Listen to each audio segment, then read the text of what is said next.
September 11th, 2025, 6 a.m., Beijing, China. The sun is just rising, clear skies, temperature 17 degrees Celsius. A neighbor is walking their dog in a residential area, and that's when they see it, a man's body on the pavement. His name is Yu Menglong, 37 years old, actor, someone's son, someone's friend. Within 24 hours, Beijing police released their conclusion: accidental death, fall while intoxicated, case closed. Within a few days, thousands of social media posts were reportedly deleted, hashtags blocked, accounts suspended, but then an alleged autopsy report leaks, and what's inside doesn't match the official story. In the next 10 minutes, I'm going to show you 3 things about this case.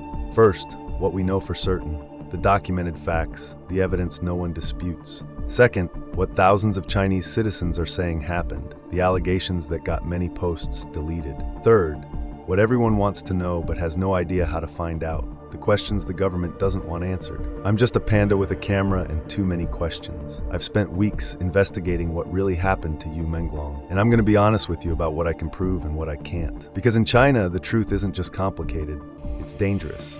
Justice for Yu Menglong, Episode 1, The Fall.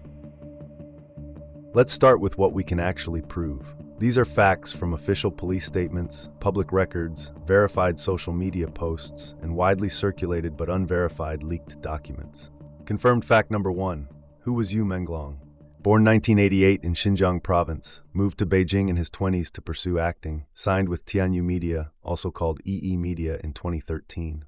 Not a household name, but a working actor, supporting roles in TV dramas, guest appearances, commercials, the kind of steady career most actors dream of. Tianyu Media is state-owned, connected to Mango TV, one of China's largest broadcasting networks. This isn't some independent agency. This is government-connected entertainment.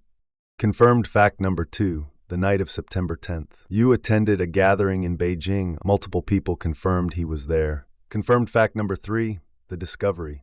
Around 6 a.m. on September 11th, a neighbor walking their dog discovered Yu Menglong's body on the ground outside a building in Beijing. The police were called. Yu was pronounced dead at the scene. Confirmed fact number 4, the police response. The Beijing Jiatai police station released an official statement within 24 hours. Their conclusion: accidental death caused by a fall while intoxicated. No signs of foul play, no criminal investigation necessary. For context, when the famous Chinese actress Fan Bingbing disappeared in 2018, it took 3 months before any official statements were made. When Chinese-Canadian pop star Chris Wu was investigated for sexual assault allegations in 2021, the investigation took months. But for Yu Menglong, 24 hours, case closed.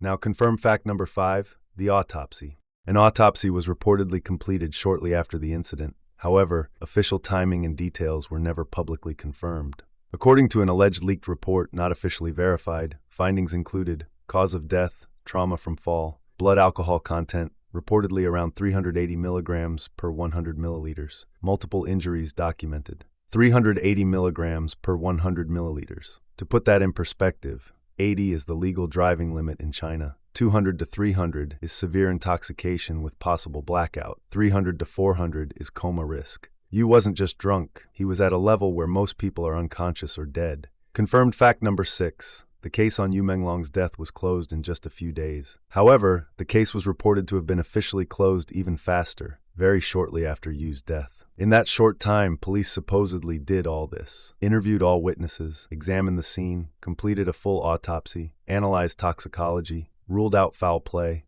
closed the case as a simple accidental fall from the 5th floor of a building. Wow! Either Beijing police are the most efficient investigators in human history, or someone wanted this case closed fast.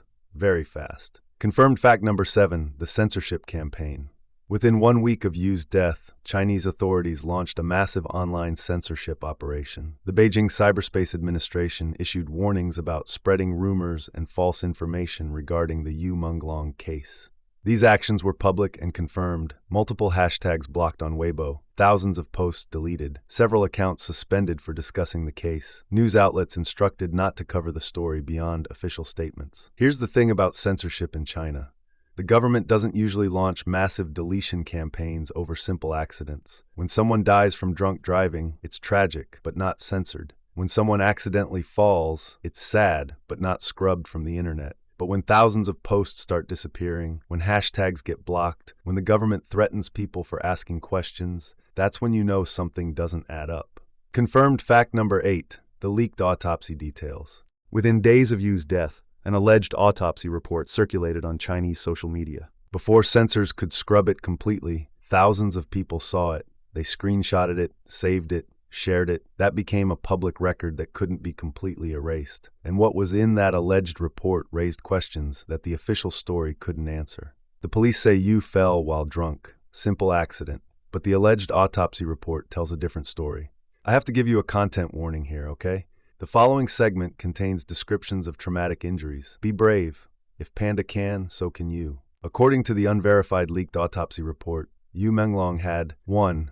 Bilateral rib fractures, both sides of the torso, distributed across the entire rib cage. In typical fall from height cases, rib fractures are usually concentrated on one side only, the impact side. But Yu had rib fractures on both sides distributed across the entire rib cage. Suspicious. 2. Facial trauma, 3 broken teeth, jaw contusions, facial bruising. 3. Now this is the injury that made thousands of people stop believing the official story, okay? 3. Severe genital injuries, torn tissue, internal damage. I researched hundreds of fall from height case studies. Genital injuries in fall victims are extremely rare and usually involve very specific scenarios, like falling onto a fence post, railing spike, or other protruding object that causes impalement. Ouch, it just hurts to think about it. But Yu's autopsy describes torn tissue and internal damage to that specific area. Multiple forensic pathologists have stated publicly in unrelated cases, this type of injury pattern, torn tissue with internal genital trauma, is most commonly associated with sexual assault. Why does this matter? Because when you combine this with the bilateral rib fractures, the facial trauma, and the blood alcohol level that should have left him unconscious, we're looking at an injury pattern that doesn't match a simple drunk fall. And that's not just me saying it. That's thousands of Chinese citizen detectives looking at the same alleged autopsy report and reaching the same conclusion. Now we have some interesting international verification on this too. In 1953, America's CIA wrote a manual on assassination techniques. Yes, that's right. Why? I'll answer that in another episode. Let's stick to how this relates to Yu Menglong's case. It's called A Study of Assassination. And here's what it says about making deaths look like accidents. For secret assassination, the contrived accident is the most effective technique. When successfully executed, it causes little excitement and is only casually investigated. Sound familiar? It also says, the most efficient accident in simple assassination is a fall of 75 feet or more onto a hard surface. Elevator shafts, stairwells, unscreened windows, and bridges will serve. Am I saying Yu Menglong was assassinated using a 70-year-old CIA manual? No. I'm saying that international intelligence agencies have known for decades that staged falls are effective assassination methods because they, quote, cause little excitement and are only casually investigated. And Yu's case was closed quickly after the incident, just like the manual predicted. Now, we still have a timeline problem. According to the official police statement, Yu was last seen alive around 2 a.m. His body was discovered around 6 a.m. That's a 4-hour window. At a reported 380 milligrams per 100 milliliters blood alcohol content, Yu would have been unable to walk steadily. He would have had severely impaired judgment. He was possibly unconscious and at risk of alcohol poisoning death. The police never explained how Yu, at near-fatal blood alcohol levels, was physically capable of the movements required for their version of events. Okay, phew, we've covered what we can prove. Now we're entering different territory. What I'm about to tell you comes from social media posts that were deleted, anonymous witness accounts, and allegations made by thousands of Chinese citizens online. I cannot independently verify this information, and that's not just because I'm a panda. Some of it may be rumors, some may be exaggerated, some may be completely true. But I'm presenting it because the government's response, mass censorship, account suspensions, threatening rumor spreaders, suggests they're extremely worried about these allegations spreading. So, here's what thousands of people believe happened, and I'll leave it up to you to decide what to believe. Allegation number 1, who was there? According to dozens of social media posts, most deleted within hours, the gathering wasn't just Yu and some friends. 3 names of people who have elite celebrity status in China or high-ranking Chinese Communist Party CCP affiliations appeared repeatedly in deleted posts. What I can confirm is that any posts mentioning their names were systematically deleted, and any accounts discussing their alleged involvement were suspended. Who they were and how they are connected to Yu, I'll dig into that in the next episode. Allegation number 2, what really happened? This is where the allegations get extremely serious. I mean, very disturbing, really bad, bad. Be a brave panda, okay?